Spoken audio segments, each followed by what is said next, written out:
Hey everyone, welcome back to Press On Mobile Coffee.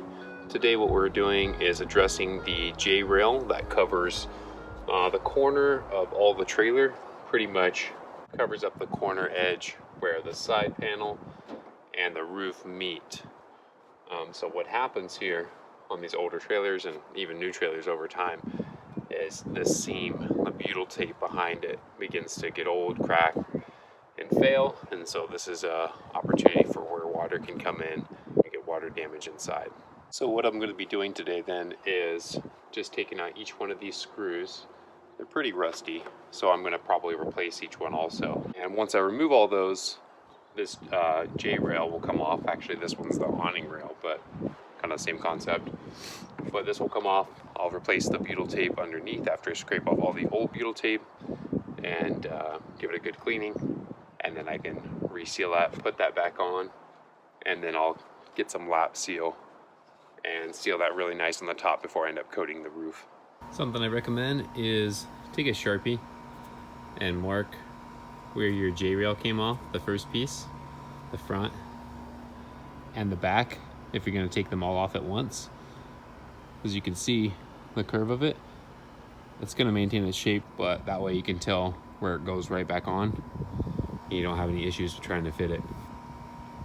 So as you can see here, looks like they filled it with some lap seal or caulking, and that began to fail. So there's kind of some cracks in between here, and although there's probably butyl tape behind here that had failed, and so what they did rather than replacing the butyl tape is they put more lap seal on the edge here, hoping that it would seal it, and it probably did over time, but even that didn't do a very good job on, and so it's pretty rough in some areas, as you can see there.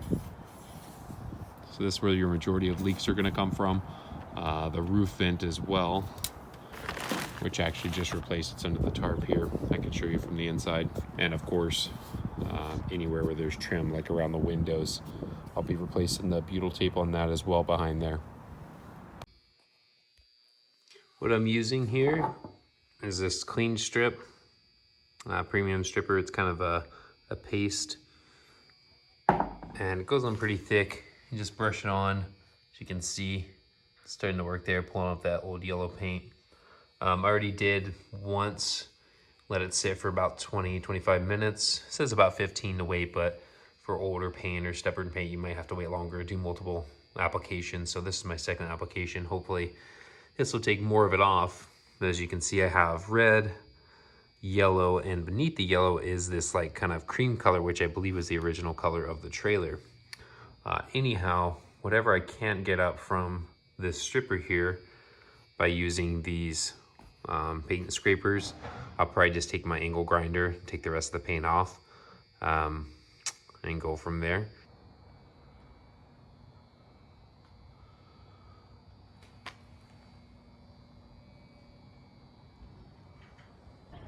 So I got this all cleaned up, sanded down, smooth, and basically at this point, just make sure that it's clean. So I have some mineral spirits I wipe down the J-rails with, and then I'm gonna wipe this down as well.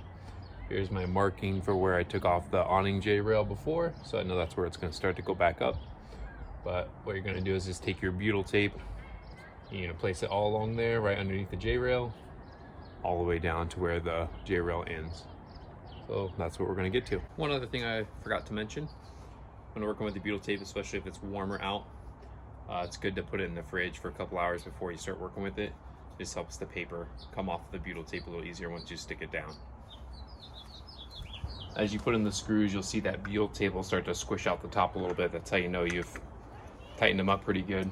And then what you want to do is just go through either on the top or the bottom or both and shave off any of the excess butyl tape that got pushed out. And you can actually save this for later on too, for filling other nail holes and so forth, or any other spots you might need butyl tape. Okay, so of course this isn't pretty yet because we still gotta paint it, but this is what I look for when doing this. So there's the butyl tape, you can see I cut the excess off, and then our lap seal. Let's go right up the top of this here.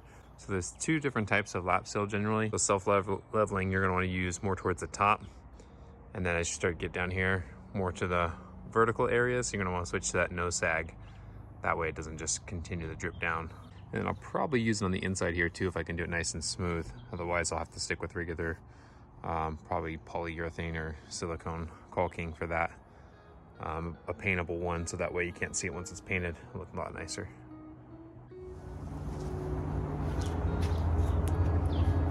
Found this video helpful, please give it a thumbs up. If you have any questions, leave them in the comments below. I'll be happy to answer those for you. Again, my name is Anthony with Press On Mobile Coffee, and don't forget to subscribe so that way you don't miss out on any of our content. Thanks for watching.